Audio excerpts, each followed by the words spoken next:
1992-ci il fevral ayının 5-də Sakitədə Xocalı faciəsi baş verdi. Deməli, gəldik meşəyə, bizi tutdular, ermənilər. Ondan sonra mənlə kiçik bacım, onu vurdular. Sonra anamı vurdular.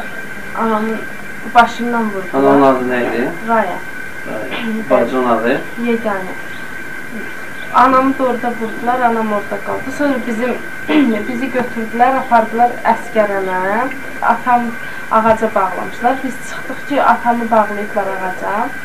Sonra başladı ki, bizim də gözümüzün qabağında bizi yığılmışdı. Atama dedilər ki, sən bir kəlmə deyərsən ki, bütün Azərbaycan torpaqları ermənilərindir. Atam dedi ki, mən bir dənə ölümdən ötər heç vaxt yerimi satmayacağam. Bunu yandırdılar ayağına qədər. Sonra bir də dedi ki, bir də denəndə ki, yer... Yandırdı, neylə yandırdı?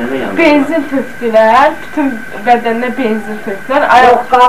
Əvvəlcə ayaqlarını yandırdılar, dizə qədər ayaqlarını yandırdılar. Sonra bir də dedi ki, bir də denən ki də, bütün Azərbaycan torpaqları ermənilərindir. Bu dedi ki, mən ölsəm də heç vaxt yerimi satmayacağam. Bir də bunu yandırdılar, yarıya qədər. Ondan sonra axırıncı dəfə dedi ki, axırıncı dəfə deyil də, 3 dənə uşağın qalıbdır. Sən deyilən ki, yer Azərbaycanlılar torpağı hamısı erməniləndi. O dedi ki, mən yenə ölsəm də heç vaxt o yerimi satmayacağam. Dedi ki, heç olmasa 3 uşağın qalıbdır da, yaşayarsam onları saxlayacağam.